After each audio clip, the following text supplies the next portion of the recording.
Thank you very much, Mr. Manik Dawar, Chairman of SEPC. We are grateful to both the ambassadors, the ambassador of Uzbekistan, Mr. Manish Prabhat, and the High Commissioner of India to Australia, Mr. Manpreet Vora, for having participated in this function. Mr. Amit Yadav, Mr. Sunil Telati, congratulations on taking over the role as Chairman of SEPC. Mr. Darpan Jain, my colleague from the Ministry. Mr. Abhay Sinha, Director General of SEPC. Dr. Basim, our veteran founder of the SEPC, and somebody all of us, I think, look up to as a doyen of the sector, and whose contribution will always have an everlasting impact on the growth of this sector. All the distinguished participants who have joined together on this Global Services Conclave 2021.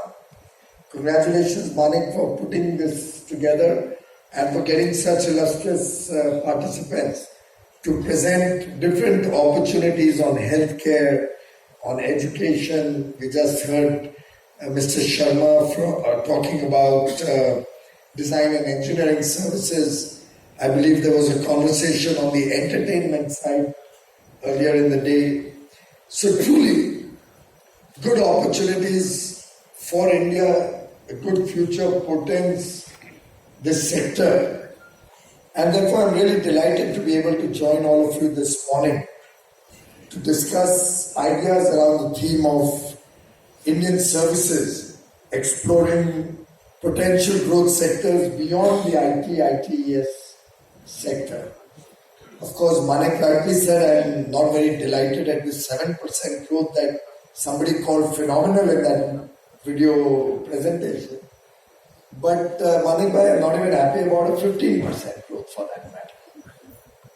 This is one sector which truly has a phenomenal future, if you ask me. And I'd like to give you some statistical background to where this sector was and what outstanding work you actually have done. But somewhere along the line, it seems to have slowed down. My colleagues just told me in the year 2000, while we had a goods export of about $45 billion, our services export was about $10 billion. So you were 1/4 of the goods export. By 2015-16, services had grown to about 154 billion and goods was at about 262 billion. So you were almost at over half of what the goods or merchandise export was. That was a truly good period, I think. And IT sector must have played a phenomenal role in this massive ramp up to 154 billion. Of course, India opened up, the telecom sector opened up. We had more technology-based exports coming into the field. But since then is when that 7% growth has now come into the picture. And while of course last year we were at 206 billion and this year you aspire to be at 250 billion, kindly bear in mind that while you are at 206, goods was at about 290. So you were almost at 60% of goods export. But if you even now do 250 billion this year, I am confident merchandise is going up to 400 billion. So you again come down in some sense in relation to goods. And I would like to propose that there should be a race to the top between goods and services. In another part of your presentation, you said 60% of the economy comes from services, or you provide more than half the employment in the country. And considering that, I think there's no reason why when we are looking at going up to $1 trillion of merchandise export, services should also not be aspiring to look at $1 trillion of services export. And I would think we should truly look at this kind of a transformational growth in this sector so that both goods and services can each contribute $1 trillion to the national GDP, one through goods, one through services, and let's make the game even between the two sectors. It's possible, it's truly possible. We have some wonderful skill sets in the country. The way IT industry, of course, is growing is very, very exciting. But education, technology-based healthcare, all the other management and business services that are possible, legal services, where of course we need Lalitji's deft management to get the lawyers on board. Because I personally believe opening up legal services in India will actually be a net gain for the lawyers of India. Because no lawyer is going to come from America or Europe and practice at Indian rates. But Indian lawyers will get huge opportunities in Europe, in Australia, in America, and all over the world actually, with the kind of skills that our lawyers have. I personally believe it will open up huge opportunity for the legal profession. So there are various ways in which we can change this equation. But I would urge the SEPC, which is in a way the apex body of the services sector, and probably the only body of significance other than NASSCOM, to look at taking this sector on a mission mode, on a fast track mode, and aim for your first goalpost of 500 billion. I don't know when that can be. That should be probably an aim for 25 or 26. And you should be looking at $1 trillion, maybe around 30 or thereabouts. If we can look at that kind of a transformational growth in services, then it certainly encourages us also to be much more forthcoming. And by forthcoming, I don't mean those small incentives that you are counting, a few hundred crores here and there. Believe me, my own experience after 7.5 years in government clearly tells me that all sectors which have tried to grow on the back of subsidies, on the clutches of subsidies, have really not flourished. And for me, right from the day I became a minister, my first success story was in LEDs, and the first decision on file was to remove the subsidy. Thanks to that decision, we were able to become the world's capital on LEDs.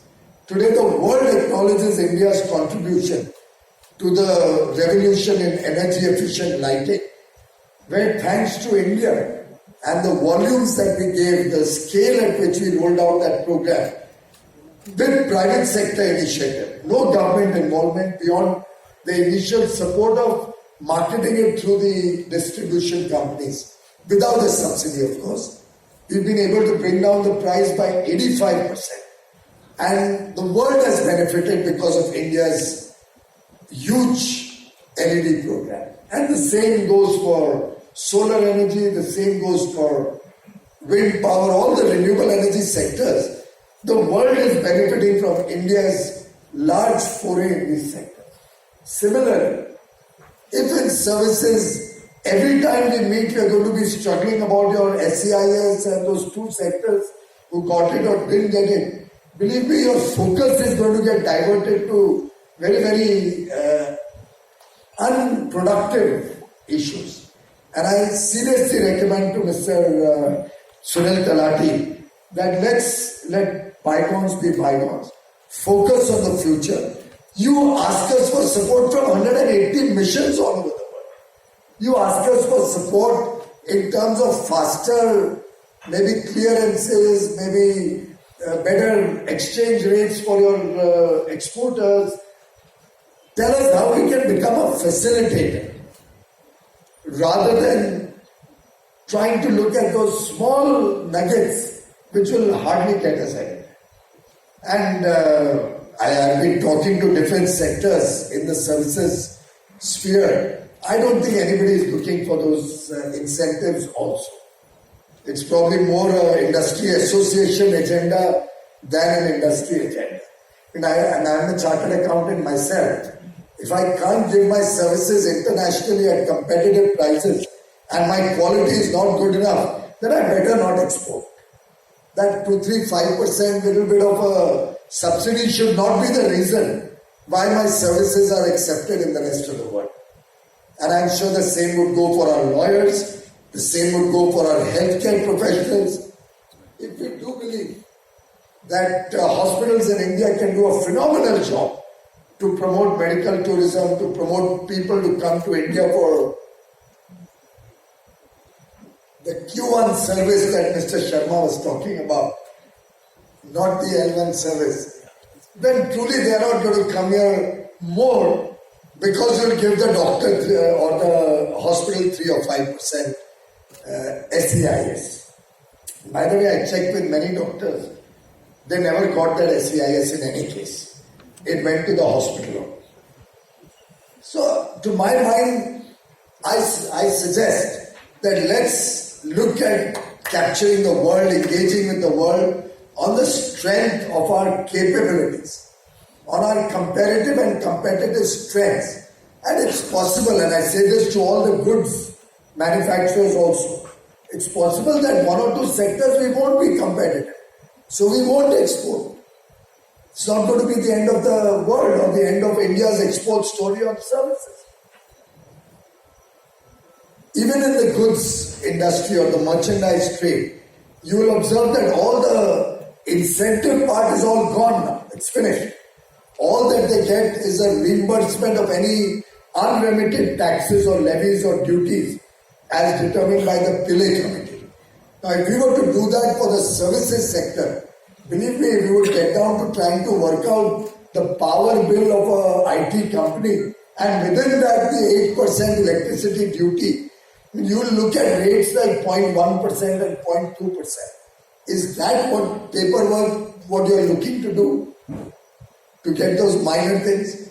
So my own request is, let's go bold. Let's engage with strength.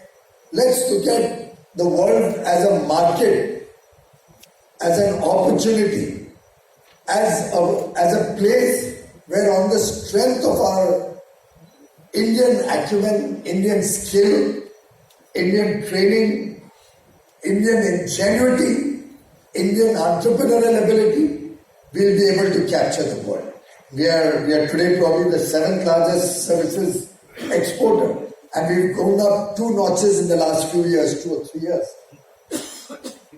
We should be aspiring to be amongst the top 3 now.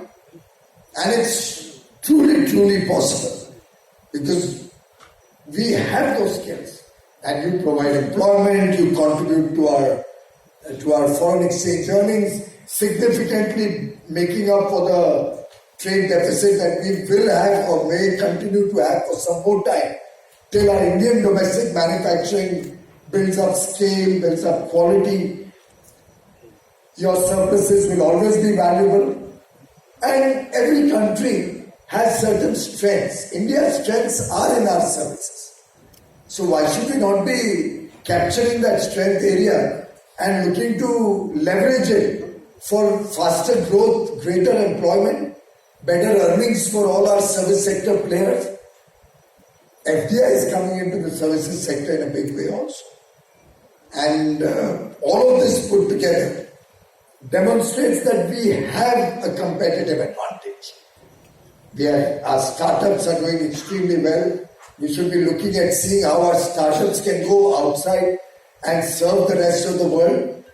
We should be looking at our IT industry moving beyond the BPO into truly high value added stuff. Can we look at innovation, research and development, inventions happening in India? Can these wonderful engineers and doctors start probably going out and even providing services for smaller durations? So, very good doctor, if you cannot all the time invite people to come to the hospitals in India, maybe a very good doctor spends a week in some hospital in the US or in Europe where there is a significant shortage. We'll be able to see good earnings coming into the country. I mean, we'll have to look at innovative ways. Talk to the government to tell us what we need to do to make seamless travel for medical tourism possible. Talk to the government and tell us what more we need to do to make tourism more attractive. Prime Minister Modi has in fact given a mission to all our international diplomats. Every Indian embassy or high commission across the world, every mission has been clearly told that they will be measured on the technology that they bring to India, on the trade that they bring to Indian companies, and on tourism that they are able to promote from that country to India. Technology, trade and tourism. And trade, of course, includes goods and services. So let's see where we can leverage. Where, for example, we've been taking missions to various countries, business CEO forums. It just struck me sitting there, nobody has talked to me that why three of the service sector people are also not there in every business mission. Off and on we would have a TCS maybe, or one or two other people, maybe a tech, fintech or somebody is there. But I'm sure there must be a much greater ecosystem in the services sector which should become a part of our business missions all over the world. So that everywhere when we are showcasing our engineering talent, strength, our automobile strength, our pharma strength, our textile strength, we should equally be talking about our engineering strength, our educational institutions, our doctors, our tourism potential. Let's look at the government and the industry interface to become more proactive in these subjects. And I hope you will all take it in the spirit in which I am talking, in the spirit in which I am making these suggestions. Because truly, this is one sector which made India really proud. And I would like to share with you, at the G20 summit in Rome this year, the Honorable Prime Minister spoke about our services sector in glowing terms. He explained to the world how quickly the government and the industry worked literally on a minute-to-minute basis, and within probably at times period as small as 24 hours or 48 hours, we were able to relocate into our homes all the various services that were being provided to the rest of the world. Broadband connectivity, and you do, I hope, recall that Prime Minister had started the Digital India mission 7 years ago, and God forbid if we had not embarked on that mission 7 years ago, how we would have handled this pandemic, or how the services sector could have really kept up all its commitments during the COVID lockdown and the further COVID period. But thanks to the humongous effort that each one of you did, we were able to get back 97% of our services exports last year. From 213 billion in 1920, we just came down to, I think, 206 billion. And that is with almost no hospitality, no tourism, no transport, air travel. Without that, if you were at 206, it really means you must have grown even during the COVID. And how the Prime Minister articulated it was that this reflects the resilience of our services sector, the fact that we met 100% of our service commitments worldwide through the COVID pandemic has given the world the confidence that in all of you, they have a trusted partner. And today the world is looking for trusted partners. I'm sure you read that every day in the newspapers also. And ladies and gentlemen, this is the opportunity for you to grasp, to capture with both arms. This is the time, this is the best opportunity where the world realizes As we are used to saying, in the old days, a friend in need is a friend indeed.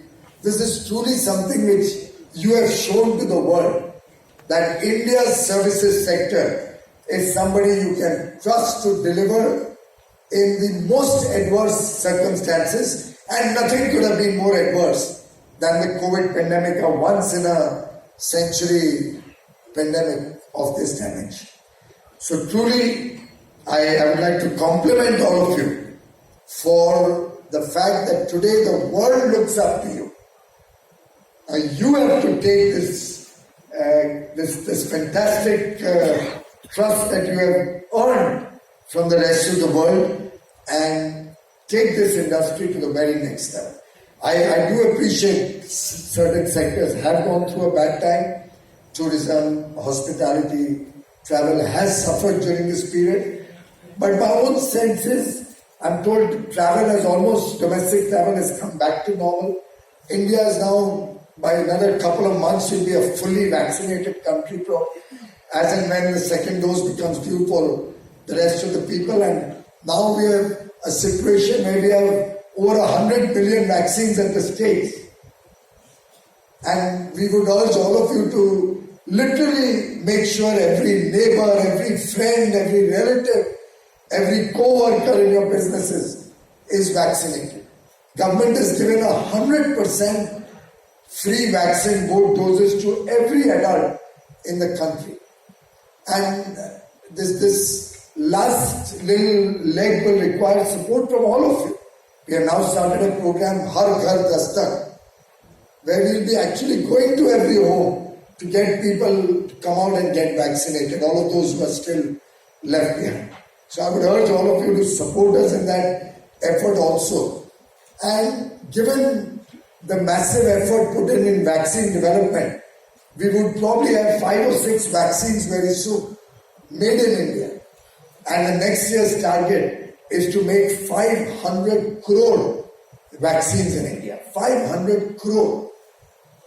So you will really become the provider of vaccines to the entire less developed world or the developing countries, all of whom can't afford an $18, $20, $30 vaccine that the West is trying to sell.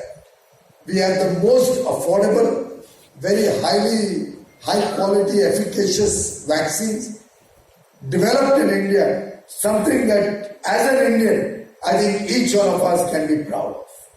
And we'll be able to save millions of lives around the world with the massive vaccination program that we hope to be able to take forward across the world in the months to come.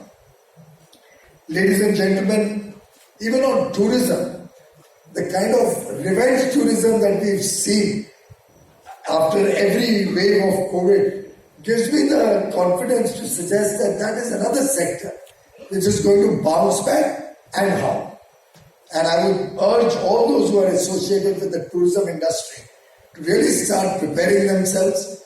We need to reassess what are the opportunities, things like the Buddh circuit, which the Prime Minister has been trying to promote. There's a lot of religious tourism in India, which shows tremendous potential. There's a lot of historical tourism in India, which has tremendous potential. I would dare say, Delhi has so many things that those of you who live in Delhi would not have visited so far. I mean, I am quite sure many of you wouldn't even have visited the Red Fort in the last few years and seen the transformational changes that are happening there. The restoration of the various monuments that has happened in the last 4 or 5 years. I don't know when any of you last went to Sundar Nursery, but I had the pleasure of going there recently, and it was a delightful experience. I mean, these are probably may sound small, but each one of them gives a message of normalcy. Because my own fear coming here was that we don't need to give you a message of normalcy, we need to give you a little message of being still taking some precaution. So Mr. Yadav and I were trying to calculate, and our sense is that not more than 15% or 20% in this room wore a mask through the program. And let's also not become so careless. We still need to wear a mask. We still need to take precautions. We still don't get over adventurous. And let it be a more gradual normalcy of getting back to normal, a little more gradually. But having said that, I truly appreciate the spirit that your sector has shown. The fact that you organized today's program clearly tells me that tough times don't last. It's the tough people who do. And here sitting before me and all the members of the SEPC and all the stakeholders in the services sector truly are the tough people who can move mountains. And the $1 trillion target, to my mind, is not ambitious. It's certainly doable. All through my 7 years, ladies and gentlemen, my targets have always been ostentatious. I've learned that from Prime Minister Modi. He never sets ordinary goals. When he talks of Swachh Bharat, he doesn't say, I'll make, symbolically maybe make 1 or 2 crore toilets and say, dekho, itna bada kaam kar.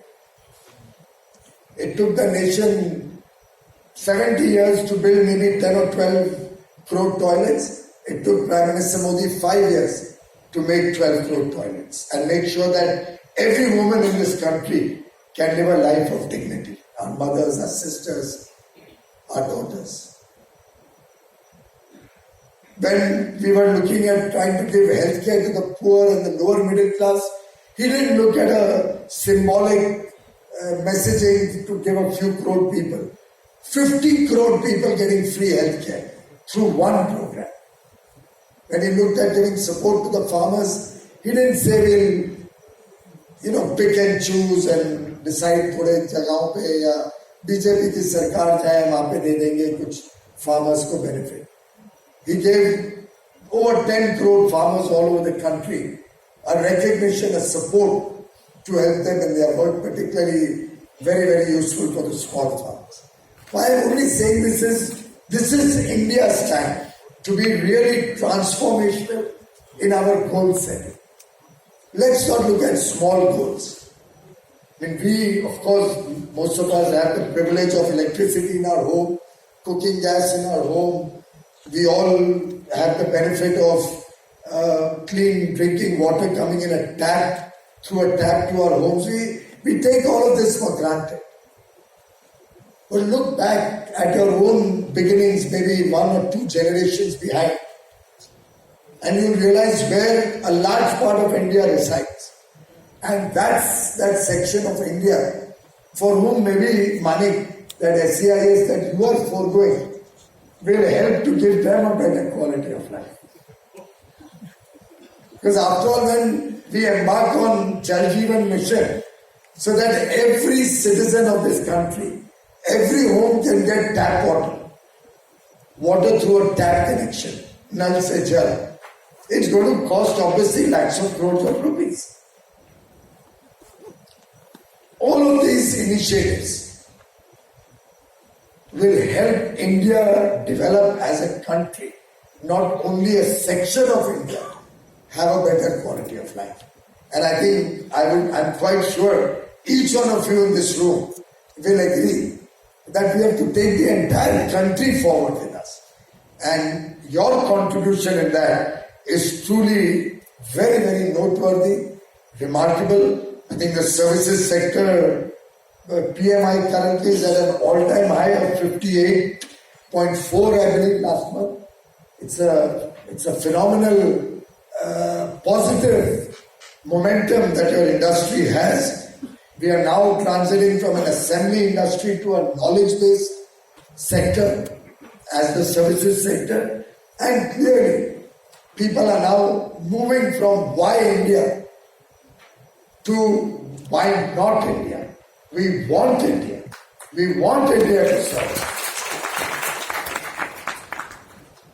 We moved out from the back office of yore where we were just doing those call centers to the brains trust of the world.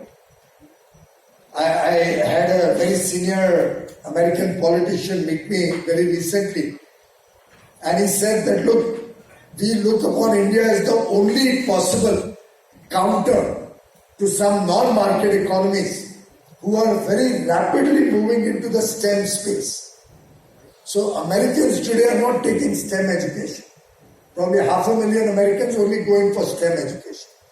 3 million Indians take STEM education every year.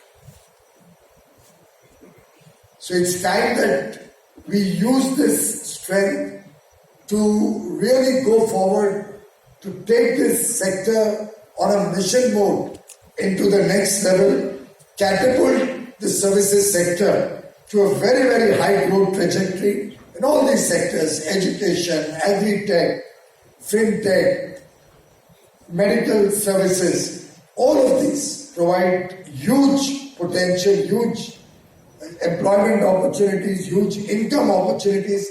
Tourism is totally an untapped sector. I believe a country like Rome or Spain get probably 60, 70 or 80 million tourists in a year. We have to aspire to really look at a 5x, 10x growth in our international tourism. And ladies and gentlemen, all of this is possible. We are working for comprehensive economic partnerships with many developed countries. We are looking at strengthening relations with the developed world so that we can exchange more opportunities. Of course, opportunities have to be exchanged. It's a two-way traffic. One can't say, open your market for me, but I will keep my market closed. So I will, of course, need your support on that also. But let's work together. Prime Minister Atal Bihari Vajpayee ji, somebody with whom Manik had the pleasure of working also, I had the privilege of learning a lot from him, had said, and I quote, "Our aim may be as high as the endless sky, but we should have a resolve in our minds to walk ahead, hand in hand, for victory will certainly be ours." And that's the message I take back from today's interaction. All the best to all of you. We just had very good celebrations on the Diwali, Dasara period. We have a number of festivals coming ahead of us in the months to come. Let's all get back to business, get back to the fun times also, get back to a strong, resilient future for all Indians. Thank you very much.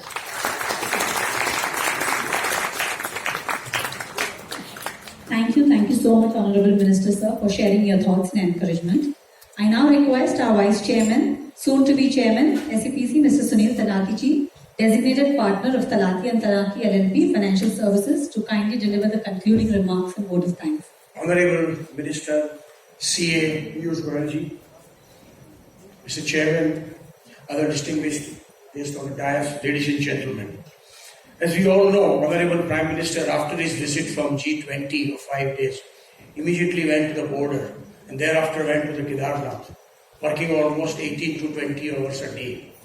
Sir, we also know that even in this Diwali vacation, and for all that matter, all throughout, you have been also working 12 to 14 hours a day, handling so many portfolios so efficiently. And in spite of that, you have spared your valuable time for SEPC and have addressed us. Sir, we are not only thankful but deeply obliged to you for your graceful presence and words of wisdom.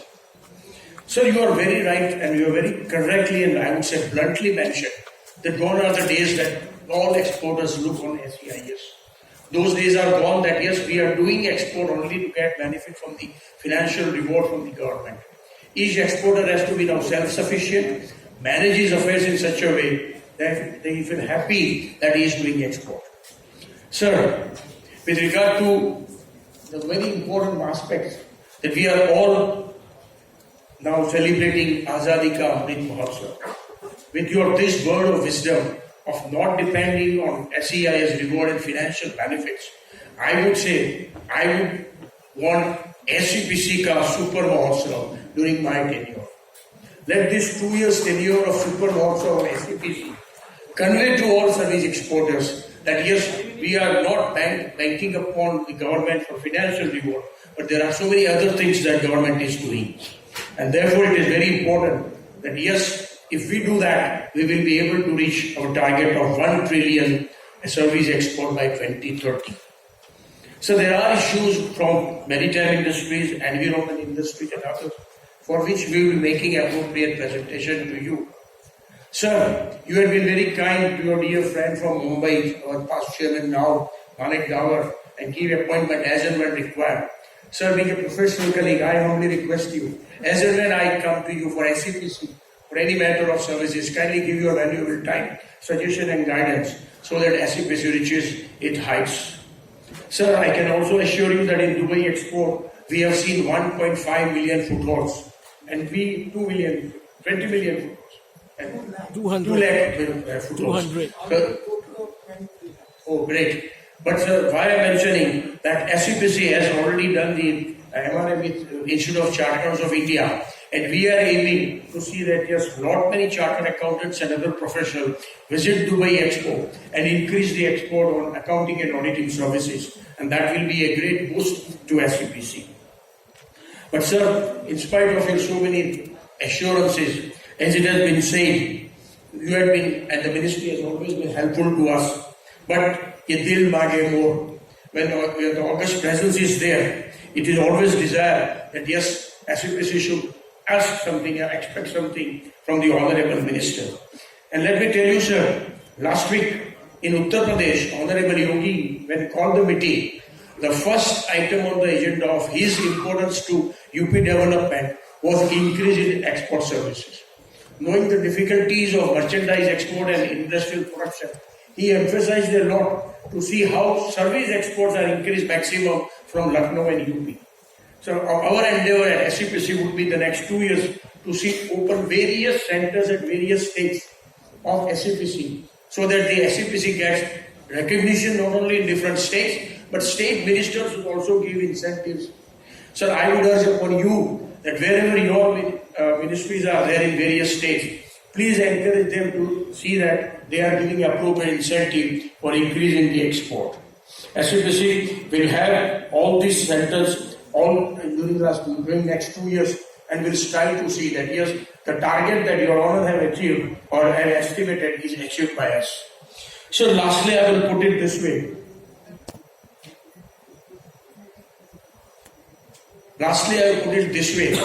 That for the purpose of increasing growth and economic development in the country, the government of India has coined a sentence, ease of doing business. Sir, under your leadership, I would humbly urge to increase the service export, because you mentioned that simultaneously there will be a tremendous increase in merchandise export and service export cannot lag behind. So let us, under your leadership, coin a sentence, ease of exporting service. If that is done, all the exports service people will be in a position to grow, and the aim of the government, intentions which we want to achieve are definitely achieved within next not 10 years, but even prior to that. Sir, I am also thankful to Honorable Mr. Yadavji, Mr. Darpanji, not only for the 2 days presence and address, but continuous support all throughout to SEPC. I am thankful to each member of CGC. So we have a new team now with various well-champion services. A stronger CGC is now coming. We have seen the tremendous growth during last 2 years under the able leadership of Mr. Manik Dawar. Now I want to see that yes, if we do SEPC a super Mahotsav, we will be in a position to achieve whatever our Honorable Minister has said and conveyed to all of us. Thank you so much. I now request all of you to kindly join for the lunch and reassemble after 45 minutes. Thank you.